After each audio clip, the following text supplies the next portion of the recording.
¿qué fue? En octubre de 2020. Entonces pues ya había venido acá, pero siempre es un gusto regresar. Yo trabajo en México, como podrán notar por mi acento, en la UNAM. Y bueno, yo soy compositor, investigador, trabajo en el área de tecnología. ¿Se me escucha bien a este tono allá atrás? Y el taller que quiero compartirles hoy tiene que ver con todo un proceso de investigación que he estado desarrollando desde hace varios años en torno a generar archivos de voz.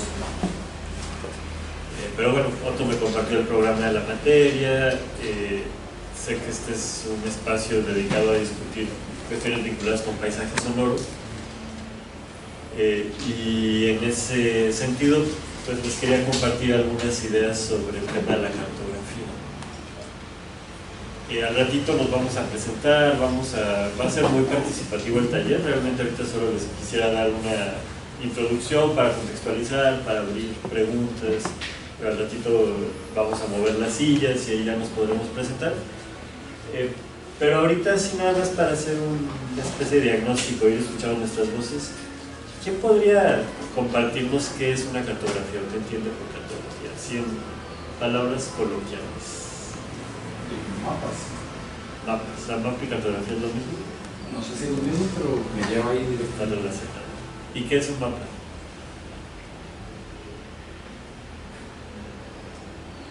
Una representación. ¿Una representación? Ajá, ¿de qué? De un área en específico, podría ser. ¿De qué? De un área en específico. Representación de un área, ok. ¿Qué más? Una guía. ¿Una guía para qué? Como para visualizar o recorrer ciertas partes también. Okay. Área, guía, recorrido. Entonces tiene que ver con territorio, ¿no? Tiene que ver con espacio, tiene que ver con caminar, ¿no? Con habitar. Y bueno, justamente de eso va a tratar la sesión de hoy. Sí les quiero comentar que normalmente este tipo de talleres tienen mucho que ver con nuestra propia experiencia, porque de hecho vamos a hablar de un tipo de cartografía que tiene que ver con la intimidad. Entonces, pues desde ahorita les quiero proponer que vayamos abriendo un espacio de confianza. En cualquier momento me pueden interrumpir, o más que interrumpir, contribuir a la conversación. Voy a arrancar rápido desde acá para que después nos dé el mayor tiempo para mover todo y no estar a la carrera, pero eso no quiere decir que no podamos detener en cualquier momento. ¿Sabe que le puedo cerrar la puerta? Es un poquito... como que me distrae mucho, así si algún poteo afuera se me va la cabeza para ir. Sí, mucho lío. Sí, parte del territorio, ¿no? Que justo hoy vamos a hablar de mapas sonoros. Entonces, bueno, a ver, les puse aquí una cita de una investigadora de todas estas cuestiones, que justamente, fíjense, por allá comentabas, ¿cómo te llamas? ¿Cuál es tu nombre? Rebeca. Rebeca. Por allá comentaba Rebeca que es una representación, ¿no? Pero no es una representación objetiva, sino que es una herramienta que permite crear la realidad desde un punto de vista, y aquí ponemos entre corchetes también de escucha, subjetivo, y casi siempre un mapa tiene un fin específico. O sea, los mapas no se hacen para nada, ¿no? Sirven, como decías, ¿tú cómo te llamas? Karen. Para ser una guía para algún tipo de acción, ¿no? Para ir a descubrir oro o para ir a colonizar. Un mapa muchas veces es una herramienta de colonización, pero también nos puede servir para cuando vamos a una ciudad nueva. Imagínense antes que no había Google Maps, teníamos que llevar esos mapas enormes. En México se llaman guía roji, no sé cómo les llaman, estos mapas de la ciudad que traen todas las calles en chiquito. Imagínense antes conducir en una ciudad nueva era un lío, había que pararse en cada esquina, abrir el mapa enorme y decir ¿dónde están y cuál es el sentido de las calles? Pero es un fin específico. Y bueno, algo importante aquí es quién tiene la autoridad y la infraestructura para crear un mapa y quién tiene además para leerlo, ¿no? Entonces algo aquí que me importa mucho señalar es que los mapas no son neutrales. Ahora, ¿cuál es la diferencia entre la cartografía y el mapa?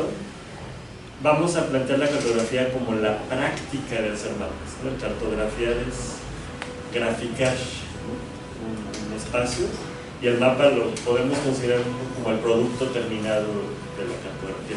Digo, las definiciones varían de una autora a otra o de un autor a otro, pero les propongo eso solamente para nuestro ejercicio. Entonces, bueno, les quería mostrar algunos mapas, así para empezar a desatar la imaginación. Este, por ejemplo, es un mapa medieval y se me hace muy interesante porque nos muestra cómo se concebía el mundo en ese entonces, ¿no? Desde una imaginación de lo que estaba más allá de nuestra visión. Entonces el mapa incluye monstruos marinos, quizás alguien alguna vez vio una ballena y entonces surge el mito del Leviatán, y además pues hay mitos bíblicos, pero también tiene que ver con delimitar franjas políticas, como decir, más allá no puedes pasar porque ya no es nuestra tierra y habitan los monstruos. Un mapa, pues por supuesto, incluye también orografía, ¿no? Lo que se conoce sobre la geografía del lugar, pero también incluye cuestiones monárquicas, políticas, incluye cuestiones que tienen que ver con astrología y astronomía, delimita la tierra del mar, del océano. O sea, todo lo que nos permite ver un mapa como este tiene que ver con la ideología de una época, ¿no? Y también con lo que se quería mostrar para definir un determinado espacio. Entonces, bueno, aquí esta presentación se las puedo compartir y en cada caso vienen los links. Esta es la que se conoce como la Carta Marina y bueno, es como muy interesante así, si vamos recorriendo el mapa, toda la información que tiene sobre cómo se veía en esta época el mundo, ¿no? Y obviamente pues la parte del mundo que se conocía. Por ejemplo, aquí los mapas reflejan las monarquías. Supongo que esto debe ser, no sé si sea exactamente lo que hoy es Suecia, pero podría ser. No sé, a mí me parece muy fascinante empezar a explorar estos mapas y pensar que cómo concebía la gente de esta época el mundo, ¿no? Y también cómo verán en 200 años nuestros mapas, ¿no? Y qué les dirán nuestros mapas y cómo concebimos el mundo hoy. Porque obviamente en la época estos mapas pues tenían la tecnología de punta del momento, ¿no? O sea, un mapa como este lo podía hacer alguien que conocía, que había viajado, que tenía acceso a documentos, a archivos, que al ratito vamos a hablar de la relación entre mapas y archivos. El mapa pues también nos habla de las actividades que se desarrollan en un espacio determinado. En fin, se me hace como muy interesante ver de cerca estos mapas, además de que son súper bonitos estéticamente, tienen muchísima información sobre la época. Entonces bueno, es un mapa como para ir imaginando, porque hoy vamos a hacer un mapa, vamos a hacer un ejercicio de cartografía que va a dar lugar a un mapa, entonces les puse varios. Este por ejemplo me parece un mapa también muy complejo en cuanto a la información que maneja. Seguramente no tiene también la misma carga afectiva, porque los mapas también tienen mucha carga afectiva para ustedes que para mí, que soy mexicano, pero de todas maneras algo nos dicen. O sea, en este mapa vemos las fronteras entre ciudades que están al borde de México y Estados Unidos, y podemos ver la diferencia poblacional, digamos que lo que se ve más rojo tiene que ver con la población, pero también geográfica. Por ejemplo, del Paso Ciudad Juárez, que es un paso fronterizo muy conocido, entre otras cosas por la violencia que hay ahí. Vemos por ejemplo aquí en San Luis Río Colorado y San Luis Estados Unidos, Mexicali, Caléxico, y como vemos que en México está mucho más poblado y también en México se concentra mucha más violencia. Y bueno, también me interesaba poner este fragmentito de la explicación que hay del mapa, porque vemos que los mapas siempre se complementan con las interpretaciones que hay de ellos. Si ustedes entran aquí al sitio web de esta investigación, pues justamente a partir de esto nos dice que existen 14 ciudades fronterizas mexicanas que, con excepción de Tijuana, tienen un tamaño y una densidad posiblemente mayor que las estadounidenses. Y entre muchas de estas ciudades, ¿qué dice? Aunque muchas de las ciudades fronterizas de Texas tienen un área parecida a la de México, su población es mucho menos densa. Y esto pues tiene un efecto de aglomeración urbana, que obviamente pues tiene todo tipo de efectos geopolíticos, y nos dice que esto se ve también en fronteras como Argentina, Bolivia, Irán, Azerbaiyán, Malasia, Singapur y Hong Kong, Shenzhen, China. Pero bueno, también que nos está permitiendo observar este mapa sobre las condiciones desiguales entre dos países vecinos. Y es muy curioso porque, no sé, alguien ha estado en alguna frontera así que sea muy emblemática, por ejemplo acá Costa Rica, que es Nicaragua, Panamá, ¿alguien es aquí de Panamá, de Nicaragua, o de zonas fronterizas? ¿Alguien ha vivido en una frontera o cerca de una frontera? Que es interesante. A mí me pareció curioso la frontera, o sea, que es como simbólica que hay entre el Vaticano y Roma, o sea, es como... Claro. Y es curioso porque una pizza te puede aumentar unos cuantos euros a 10 metros. Claro. Y es porque está en el Vaticano o está afuera, entonces eso me pareció curioso. ¿Has estado por allá? Sí, sí. ¿Y cómo viviste esa experiencia fronteriza? Bueno, fue como, también porque el Vaticano creo que es como el país más pequeño del mundo, también eso me llamó la atención. Entonces tuve como 2 semanas nada más, pero fueron como cosas así que me llamaron fuerte la atención y eso. Y también estoy recordando un poco sobre esto, porque también hay como sitios emblemáticos, así históricos. Pero sí, más o menos así fue la experiencia. ¿Cuál es tu nombre? Rommel. Rommel. Sí, me parece interesante eso, que también lo que dices de la economía es fundamental. En México, por ejemplo, el presidente anterior, López Obrador, hizo un decreto para que en el norte del país el salario mínimo sea considerablemente más alto,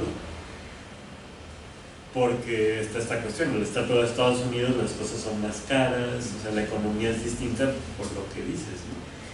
Y sí, es muy fuerte. Y además pensemos que estamos atravesadas por fronteras en la vida, ¿no? Porque, bueno, ahorita yo les decía si alguien ha vivido en una frontera y tal vez pensamos inmediatamente en países, pero capaz que alguien vive en la frontera entre dos barrios, ¿no?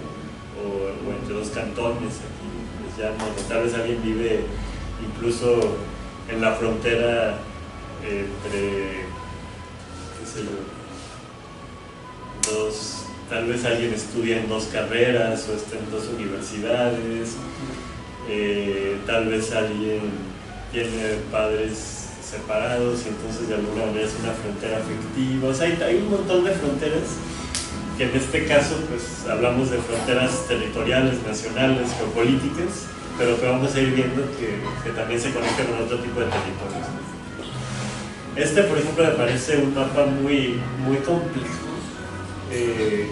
Es un mapa de un monitor de homicidios en el mundo. Y bueno, es muy fuerte ver simplemente, sin meternos todavía, ya los colores nos dicen que Colombia, aquí sería Belice, me imagino, son como de los lugares con más concentración de homicidios. México está en naranja, pero hay zonas de México que definitivamente están en rojo. Pero bueno, este mapa lo mostramos en un taller hace un par de semanas y alguien hizo una pregunta muy interesante, que dijo: ¿y cómo se ve Palestina? Y Palestina no aparecía en el mapa. Entonces, digamos, bueno, aparece como la localización, pero no está. Entonces nos preguntábamos por qué, ¿no? ¿Realmente es un sesgo o es porque por la situación de guerra, sobre todo en toda la franja de Gaza, no hay estadísticas claras? Pero fue muy fuerte justamente, hola, buenos días, bajo esta pregunta de qué permite ver un mapa y qué no, pues ve eso, ¿no? Entonces, no sé, por ejemplo, aquí se puede el mapa explorar, podríamos ver, por ejemplo, a ver cómo aparece Costa Rica.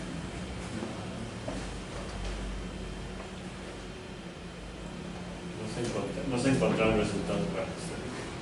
Porque aquí no hay homicidios muy raros.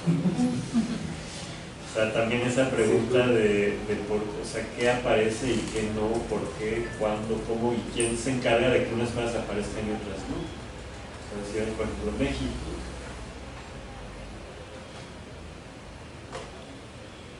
Ahí sí que hay estadísticas. Y bueno, lo último está en el año 2023 y si vemos el país, tenemos cantidad de homicidios 29.675 en el año. Entonces, bueno, me parece un ejemplo este mapa muy interesante porque justamente uno pensaría que es un mapa que ve la crudeza de esta realidad, pero ya vemos inmediatamente que su propio país no aparece. Quizás no esté como en los números más fuertes, pero bueno, tiene una gradación también de bajos niveles de homicidios, y no tendría por qué no aparecer, ¿no? Aunque no tenga la misma situación de gravedad que otros países, no tendría por qué no aparecer, y sin embargo no aparece. Entonces bueno, son como algunos mapitas que les reuní para ir viendo todo lo que un mapa permite ubicar. Por ejemplo, es muy interesante, que son los nombres de calles de mujeres. Es un proyecto de una colectiva argentina que se llama Geochicas, y lo que va viendo en algunos lugares, que también estos mapas muchas veces hacen en talleres y pues tienen un tiempo limitado a partir del financiamiento que reciben, pero aún así es muy interesante ver, por ejemplo, en México,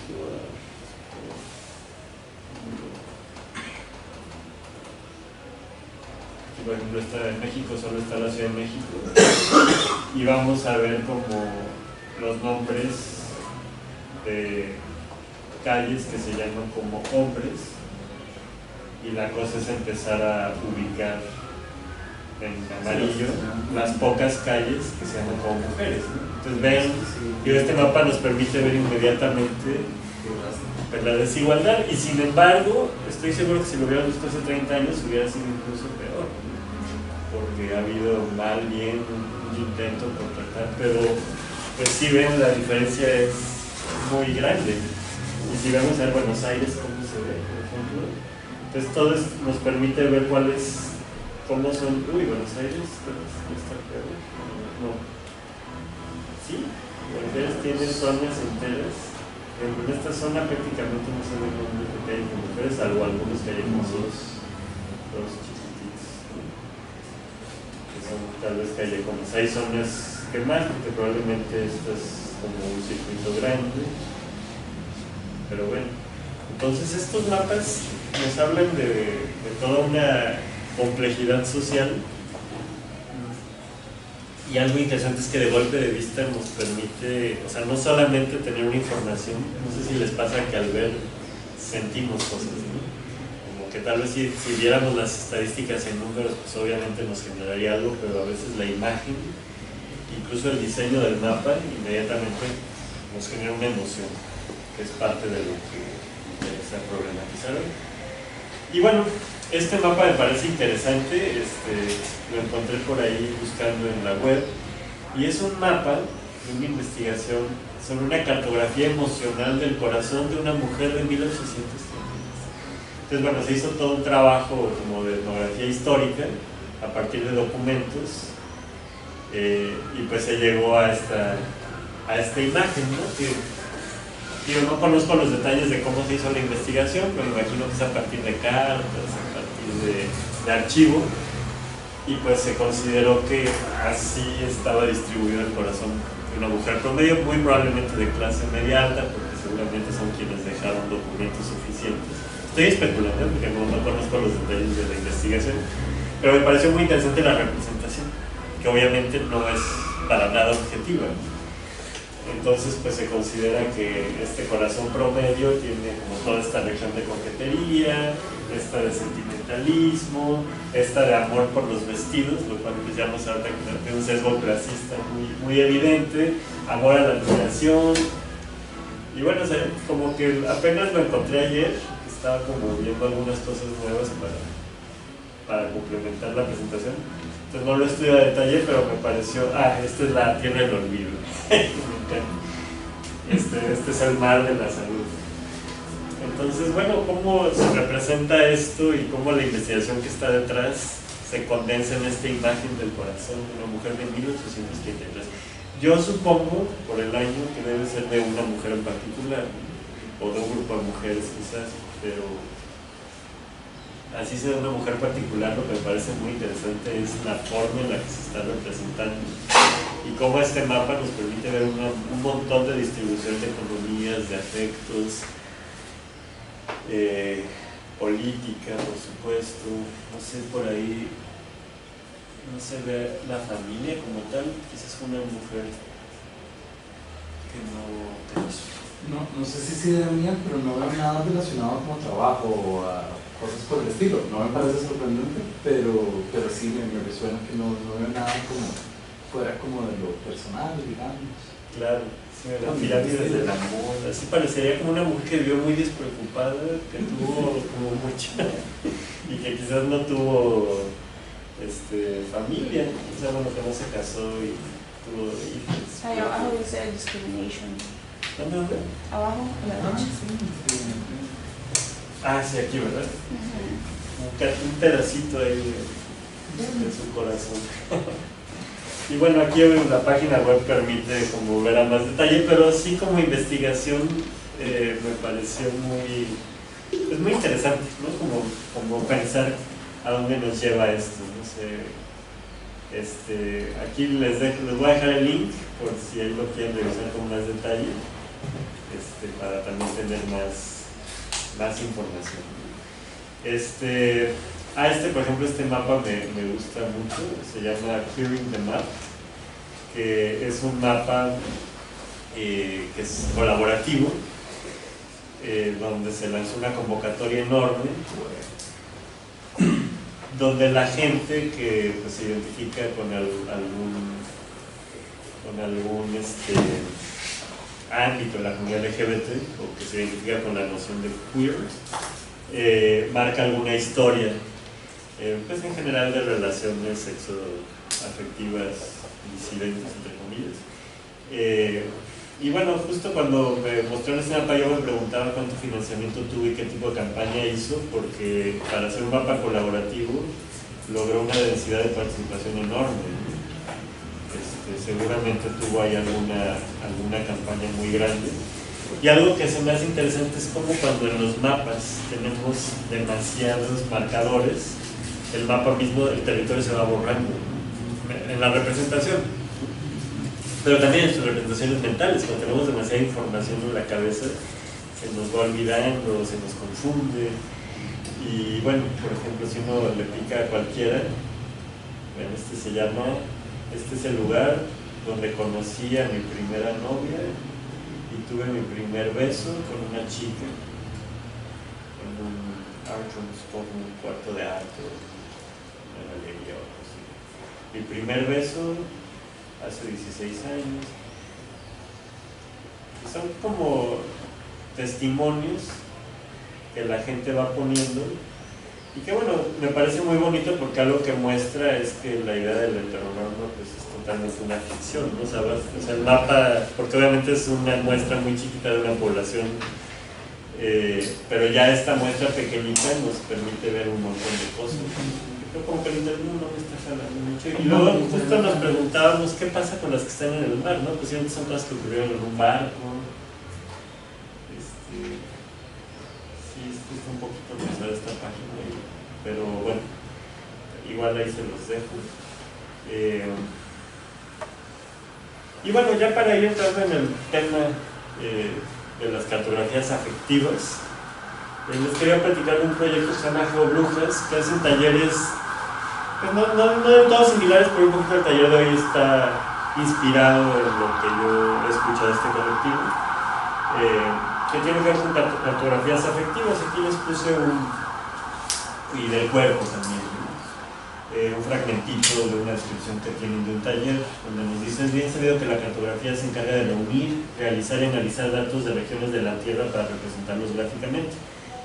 Pero solo es esto. Podemos decir que la cartografía se reduce a una mera muestra de información sobre un territorio. La representación mediante diferentes lenguajes, perdón que está ahí, lo pueden leer, pero quiero que lo escuchen con libros, para imprimirle mi propio timbre. La representación mediante diferentes lenguajes, incluidos el escrito y el icónico, no solamente reúne datos, sino que muestra determinada visión del mundo, visibiliza información relevante de acuerdo con el criterio de quien lo realiza, lo que hablábamos al inicio con la cita de Nati. Por eso, al quitarle la objetividad a la representación de los territorios por medio de los mapas, nos damos cuenta de que detrás de cada representación existe un discurso, una postura ideológica que involucra tanto a la persona que la realiza como a la que lo observa, que eso es muy interesante. O sea, cuando les mostraba la frontera de Estados Unidos-México, obviamente quienes somos mexicanos o como otro que ha vivido en México muchos años, es muy distinta, o sea, quien observa está imprimiendo un afecto, una historia de vida, y sería muy distinto si lo viera alguien que vive en Ciudad Juárez, en Tijuana, o en El Paso, ¿no? También del otro lado, ¿no? Calimex. Y bueno, este es como un mapa de los que han hecho en este colectivo de Geobrujas, que me gusta mucho y ya esto se va pareciendo a lo que vamos a hacer hoy, porque es la pregunta de cómo podemos mapear el territorio de nuestro propio ser, ¿no? De nuestro cuerpo, de nuestros afectos, de nuestra historia. Hoy vamos a hacer un trabajo sobre cartografía de la voz y vamos a hacer un mapa de la voz. Y pues justo, ¿no? Una vez di una charla en Congreso en Portugal y era un poquito conservador el Congreso, entonces al final pues una investigadora que creo que además era como la coordinadora, pues sí me dijo, es que yo no entiendo, o sea, cómo puede, la voz no puede ser un territorio porque la voz no es una cosa física, ¿no? Y yo traté de explicarle, bueno, los territorios no solo son físicos, ¿no? Pensemos, por ejemplo, bueno, hay un montón de territorios, la ideología puede ser pensada como un territorio, la política misma como concepto también tiene zonas, tiene parajes que habitamos, aunque no sea un espacio físico tangible. Y bueno, aquí vemos justamente un mapa que tiene que ver con una persona donde el poder está ubicado en una zona, el autocuidado en otra zona, por qué lo ubicó en el lugar que lo ubicó, lo que veíamos del corazón, ¿no? Por qué la discriminación aparecía ahí abajo en una esquinita, por qué el amor por los vestidos aparece aquí grande, o sea, qué representa ubicarlo en un lugar. Y además, bueno, este tipo de mapas tienen la característica de que muchas veces son autoproducidos, o sea, son representaciones de nuestra propia percepción de nosotros mismos. Entonces, ¿por qué ubicamos algo en un lugar determinado? Pues bueno, aquí algunas preguntas para ir como ya acercándonos al ejercicio. O sea, ¿qué realidades permite ver un ejercicio cartográfico? O sea, lo que veíamos, ¿por qué no aparece Palestina? ¿Por qué no aparece Costa Rica? Pues yo no, la verdad en su momento no chequé Costa Rica, como que alguien preguntó por Palestina, pero ahorita me sorprendió ver que no aparecía. O sea, me di cuenta en este momento. ¿Por qué no me fijé antes que no aparecía? Por ejemplo, a pesar de que sabía que iba a venir aquí, tal vez di por hecho que Costa Rica sí iba a aparecer. No sé, no lo pensé. Pero me parece muy interesante porque en el mapa que usted nos puso en la presentación sí viene como pintado en naranja Costa Rica. Ya donde usted buscó, pues no.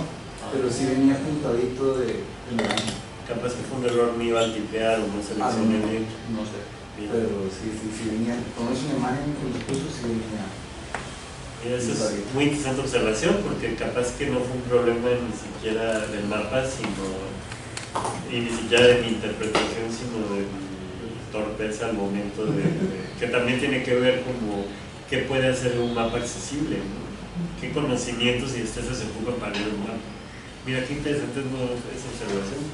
Tal vez sí estaba Costa Rica y simplemente no lo piqué bien o lo piqué donde había que picar y por eso no salió. Bien. ¿Qué realidad es crear un mapa? El primer mapa medieval es muy claro porque para nosotros es como, pues eran puros mitos y fantasías, pero simplemente es muy interesante si comparan, no sé, debe haber herramientas para hacer análisis comparativo. El Google Maps de hace 15 años, ¿cuándo empezó Google Maps? Yo creo que como en el 2010. Pero bueno, simplemente cómo el Google Maps ha ido cambiando y sofisticando sus capacidades de búsqueda y de graficación. No sé si han visto estos videos que luego la gente hace con puras fotografías de Google Maps y además cada tanto vuelven a fotografiar satelitalmente para actualizar. Entonces simplemente cómo va cambiando de un tiempo a otro, y seguramente en un futuro esos mapas van a parecer súper básicos, ¿no? Como hoy nos parecen básicos los mapas de principios del siglo XX, ¿no? Por lo menos frente a la sofisticación de los mapas que existen hoy con inteligencia artificial y con tecnología satelital. Se está creando realidades finalmente, y además se está decidiendo observar ciertas cosas y no otras, ¿no? ¿Qué realidades oculta o enmascara un mapa, ¿no? Lo que hablábamos hace rato. ¿Qué afectos genera un mapa? ¿Y de qué manera un mapa puede lastimar? ¿O de qué manera un mapa puede ayudar a sanar? Para mí el no incluir Palestina en un mapa así en un momento histórico es lastimar, ¿no? O sea, no, supongo que alguien que vive en la franja de Gaza y que vea eso es una exclusión o sea, tendría que aparecer algo, ¿no? Aunque sea, tendría que aparecer, no hay estadísticas por la situación, pero hasta el día de ayer se contaron, algo tendría que aparecer. En la pandemia vimos un montón de mapas de la crisis sanitaria, ¿no? Y día a día se actualizaban esos mapas, y eran mapas que a veces lastimaban, ¿no? Y no porque mintieran, sino a veces porque no tenían la sensibilidad para acompañar un momento de gran complejidad. Pero hasta qué punto un mapa puede tener una herramienta.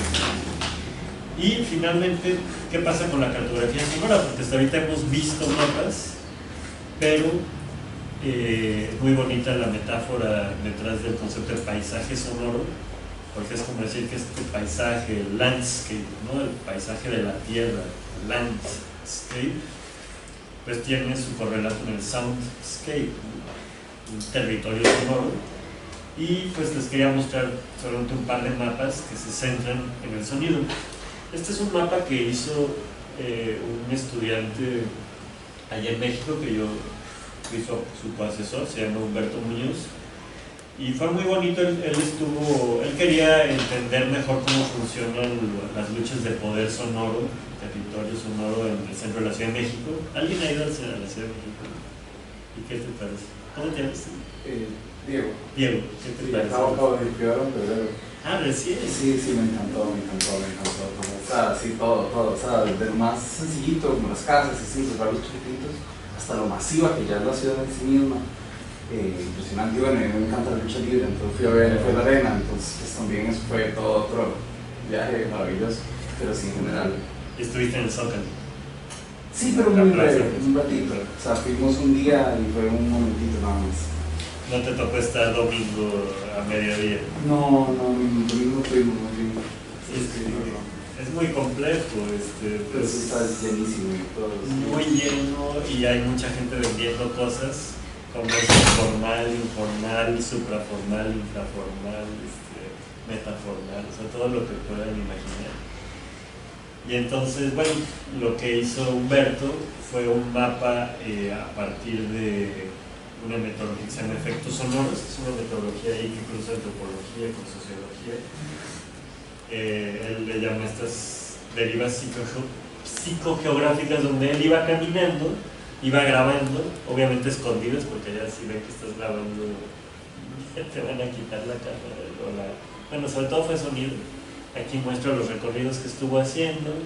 Hay un código de color, ¿no? Pero ahorita no lo vamos a ver así a detalle. Y bueno, al final, por ejemplo, aquí.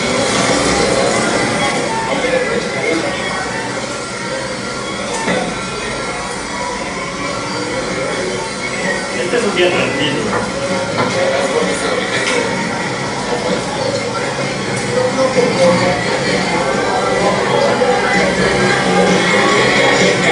Justo explica por ahí que le querían quitar la cámara, entonces tuvo que cambiar ahí. Y bueno, al final él hace la investigación sobre las marcas sonoras, también hace algunas entrevistas de cómo la gente vive y percibe, y hace varias grabaciones. Y por ejemplo, en este pedacito pues podemos ir escuchando algunas de las grabaciones, lo que el mundo está corriendo. Pero bueno, son grabaciones ahí de barullo en el centro. Y bueno, ese es como el trabajo que hizo Humberto. Aquí, por ejemplo, tenemos algunas grabaciones y cómo las van analizando, ¿no? Porque se presencia de un efecto de atracción y emergencia en la calle Corregidora. Aquí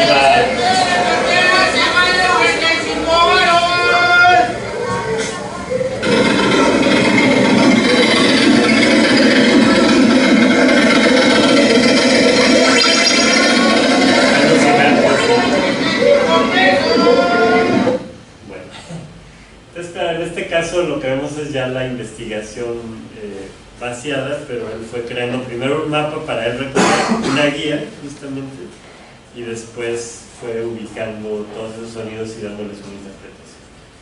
Pues bueno, ese es uno. Este también no sé si lo conocen, si lo han visto en algún otro.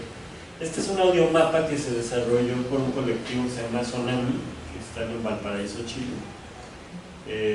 Y bueno, voy a usar estos para que no se nos olvide.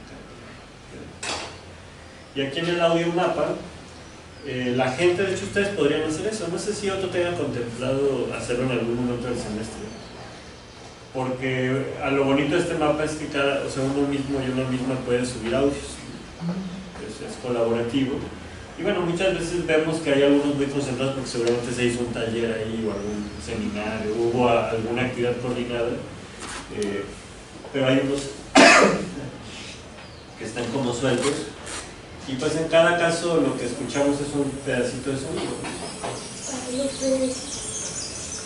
Siempre hay una descripción. Por ejemplo, esto es: en las tardes, cuando las aves regresan a sus nidos, deleitan a los casereños con su hermoso canto mientras realizan sus recorridos cotidianos. Y hay otros mapas dentro de este mismo proyecto, y hay uno que a mí en lo personal se me hace muy bonito, que es el mapa de los sueños. A ver si me encuentro. Creo que son mapas ficticios también.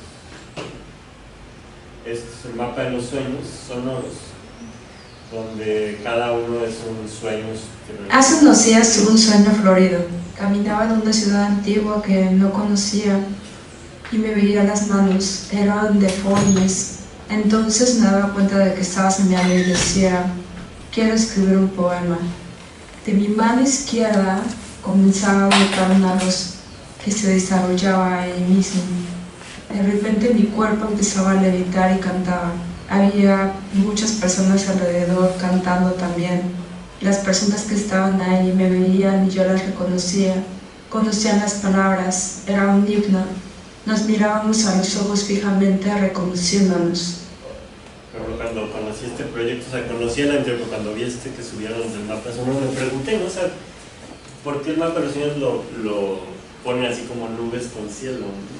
Me imagino que es parte del mismo, no sé si este está hecho con OpenStreetMaps, pero supongo que era buscar un lugar que no tuviera como tierra, pero es como, ¿a poco los sueños viven en el mar y en las nubes? O sea, como, ¿por qué se tomó esa decisión y no se tomó una cueva, por ejemplo, ¿no? O algún otro tipo de lugar? Digo, tal vez yo hubiera hecho lo mismo, pero aún así es como interesante ver la decisión de dónde ubicamos a los sueños, ¿no? Que podemos otra vez en un mapa de cosas intangibles. Y bueno, este ya es casi el último que les quería mostrar. Este fue un proyecto que se hizo en Medellín en tiempos de la pandemia, justamente para hacer audible. Se llama La Ciudad Sin Nosotros. ¿Cómo sonaba la ciudad? ¿Han ido a Medellín? ¿Han ido a Medellín? ¿Qué te parece Medellín? Muy bonito, sí, pero demasiada gente también. Y a mí, que soy de la Ciudad de México, me pareció caótico. Dije, no, ya quiero volver a la Ciudad de México, es tan tranquila. Muchas motos, ¿no? Eso me sorprendió. Sí, pues imagínense Medellín silencioso, ¿no? Porque justo cuando fue el momento más duro de la pandemia, pues a alguien se le ocurrió grabar eso, ¿no? Y decir, a ver cómo quiero que cuando acabe la pandemia pueda escucharse en la ciudad así como lo oímos en estas semanas, meses, ¿no? Entonces, bueno, digo, aquí es que luego algunos de estos mapas ya no están del todo. Pues esto, por ejemplo, fue el 9 de mayo del 2020, recién empezando, es una mañana soleada y despejada. Creo que escuchamos. La ciudad a lo lejos brilla. Es una despejada de mayo, la ciudad a lo lejos brilla y suena un ruido distante como el aire acondicionado de una pequeña oficina o el constante fluir del agua en la cascada. Los expertos en sonido le llaman ruido blanco, una especie de mezcla de frecuencias sonoras constante donde ningún sonido se destaca, como una hoja en blanco. Qué bonita la verdad. Pero el punto es ese, que este mapa nos muestra un momento excepcional que pues esperemos que nunca se repita, o no por las mismas razones, pero que al mismo tiempo tuvo esta cosa tan bella de que pudimos escuchar cosas que cuando los coches volvieron, cuando volvieron las fábricas, cuando volvimos nosotros mismos como personas que hacemos ruido, pues fue esta hoja en blanco. Y bueno, como estos puede haber un montón de mapas y los que se nos ocurren, pero para la cartografía que vamos a hacer hoy vamos a dialogar con un proyecto del que realmente voy a hablar mañana en la charla concierto proyección de mañana. Hoy no vamos a entrar de lleno en esto, pero este proyecto, sobre este proyecto quiero las actividades que hice hace año y medio que vine a mi invitado por otro, que es el archivo de voces espectrales, que es un archivo que se generó a partir de grabaciones de voz. De hecho acá en este mismo salón estuvimos grabando a partir de explorar las dimensiones afectivas, ¿no? Y lo que yo llamo los espectros o los fantasmas de la voz, ¿no? Entonces bueno, he hecho un archivo grande, ahorita se los voy a mostrar rapidísimo, pero ahorita que estoy ya como vaciando el proyecto y haciendo la página web, justamente estoy haciendo un mapa. Este todavía no está en línea, o sea todavía no podemos interactuar con él, pero va a estar muy pronto. Pero esta ya es la imagen del mapa, ya es la representación. Y entonces cada uno de los objetos que vemos pues va a tener un audio, y son los territorios, ¿no? Este es el territorio de las voces monstruosas, este es el territorio de las reflexiones sobre la voz, este es el territorio de las respiraciones, este es el territorio de los coros y los entramados de voz, donde hay mucha gente, este es el de los cantos, este es el de las respiraciones, y entonces este creo que es el de los ruidos, este es el de los ruidos. Entonces fue muy interesante porque yo colaboré con una ilustradora que estuvo escuchando los audios, y en ese diálogo fuimos viendo cómo representar en un mapa esto, y pues la idea es que la gente pueda ir picando y salgan audios al azar que tengan que ver con la categoría. Pero es justamente una manera de explorar, porque el archivo mismo, que el archivo también es un mapa de alguna forma, pero pues es un mapa menos fácil de explorar, ¿no? Ahorita vamos a interactuar un poquito con el mapa, ya que con el archivo, ya que entremos en la exploración. Pero bueno, cada una de estas, hasta ahorita 831 grabaciones, son una grabación de voz. Por ejemplo, si pongo las de aquí de Costa Rica, se escuchan con mucho ruido porque las grabamos aquí en este salón, pero por ejemplo acá en Costa Rica pues tenemos todas estas grabaciones. Por ejemplo, esto se hizo aquí mismo en este salón, que fue un entramado vocal, un coro que hicimos.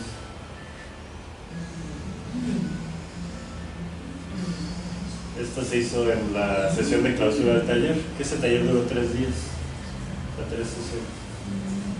Pero bueno, también digamos que esta es muy bonita. Estábamos rodeando todo el espacio. Pues esta fue en el concierto con público que se hizo este grado. Entonces bueno, les comparto esto porque bueno, es mi última relación con los mapas, y este es un mapa que surgió de un taller similar al que estamos haciendo ahorita, solo que se hizo allá en México con un grupo. Surgió de actividades similares a las que vamos a hacer. Justo después de este momento de platicar de los mapas, dispusimos una serie de hojas, y pues este fue el mapa de la voz que surgió de este taller, ¿no? Entonces, bueno, hay momentos como muy icónicos, la voz como el rostro, pero pues de ahí en fuera, por ejemplo aquí esta era como una sirena que estaba cantando. Pues la representación fue totalmente subjetiva, ¿no? O sea, no se trata de hacer un mapa necesariamente legible para alguien que venga de fuera. Entonces la actividad que vamos a hacer es crear el mapa, y después vamos a leer sonoramente el mapa. Por eso les pedimos si pueden tener algún instrumento o algún artefacto sonoro, y si no, pues la voz misma, porque la improvisación que hagamos al final pues de alguna manera va a ser una relectura del mapa, que a su vez es una relectura de cómo concebimos nuestra propia voz. Entonces bueno, antes de pasar ya, esta es la última diapositiva, antes de pasar ya como a la dinámica, ¿alguien quiere comentar algo? ¿Una reacción?